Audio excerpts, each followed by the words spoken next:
السلام عليكم. لا تنسوا الاعجاب بالفيديو والاشتراك في القناة تشجيعا لنا لنستمر بنشر المزيد ان شاء الله. بسم الله والصلاة والسلام على رسول الله. السلام عليكم ورحمة الله وبركاته. أعزائنا وأحبائنا متابعي قناة منوعات عامة، هنتكلم النهاردة بإذن الله عن مرض يعني بيعاني منه كتير من المربين، وهو مرض الكساح. وهنتعرف على أسبابه وطرق الوقاية منه وطرق العلاج بإذن الله تبارك وتعالى. ومرض الكساح معروف أيضا بمرض انفراج الأرجل أو السبليد ليجز. ومرض الكساح مش من الأمراض اللي هو بتؤدي إلى تشوه شكل الطائر بس، ولكن كمان بتؤدي إلى موت الطائر، لأن الطائر ما بيقدرش يتحصل على طعامه وشرابه زي بقية الطيور، ويتنقل ما بين الطعام والشراب. طب ازاي نعرف ان الطائر مصاب بمرض الكساح؟ في الايام الاولانيه من الفأس بنلاحظ ان الطائر مش قادر يقف على رجليه. غير كده نلاقي رجل الطائر مفروده بشكل عمودي مع الجسم زيها زي الجناحات المفروده، وكده بنعرف ان الطائر مصاب بالكساح. اما عن اسباب او الاسباب اللي بتؤدي لوجود مرض الكساح عند الفروخ، في عدة اسباب يعني اتكلم فيها المربين، ومن اهمها نقص الكالسيوم عند الاهالي والام بالذات. يعني ده يخليها تنتج فروخ ضعيفة، عظامها ضعيفة ونسبة الكالسيوم فيها قليلة. وكمان في سبب تاني، وهو ان الام في بداية الفأس بترقد على الفرخ بكل وزنها، وكده بيحصل له عملية انفراج في الأرجل وبيصاب بالكساح.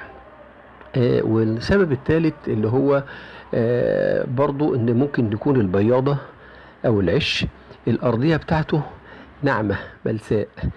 يجي الفرخ يقف ما يقدرش يقف، فيبتدي ايه رجليه تفتح، يجي يقف ما يقدرش يقف. عشان كده بننصح المربين ان هم يحطوا شيء خشن زي النشارة مثلا.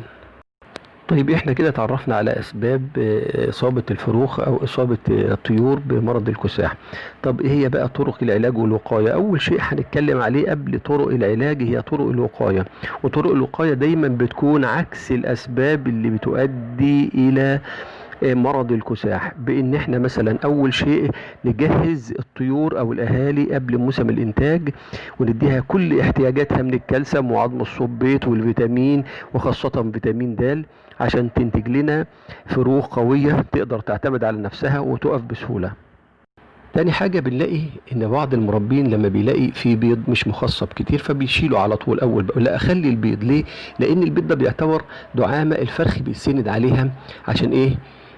يعني يشد من عوده ويقف على رجله، يحاول يقف على رجله. فكل ما خليت البيض دون اللي هو غير مخصب موجود، كل ده بيكون سند للفرخ ان هو يسند عليه وما يتصابش بكساح.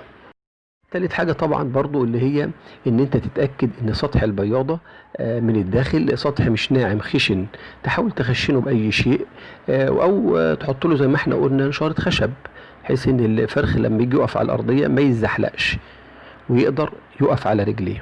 اما طرق العلاج مفيش غير هي طريقة واحدة، اللي هي طريقة العلاج بالكلبش.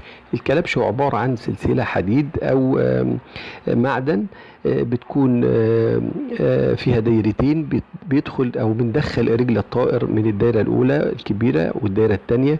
والكلبش ده بيعمل على لم رجل الطائر لفترة معينة لغاية ما عظمه ينشف ويفضل واخد على ايه، او يفضل على وضعه السليم. الرجل بتبقى ايه؟ بشكل عمودي او بشكل رأسي مع الجسم.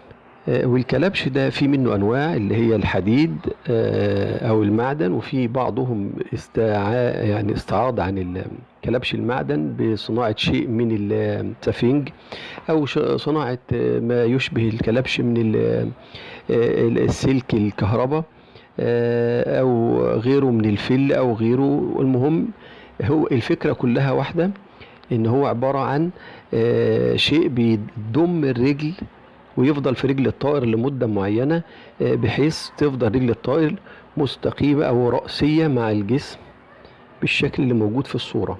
وبكده نكون اتكلمنا عن الكساح بشكل موجز. اتعرفنا على ايه هو الكساح وايه هي اسبابه وهي طرق الوقاية والعلاج منه.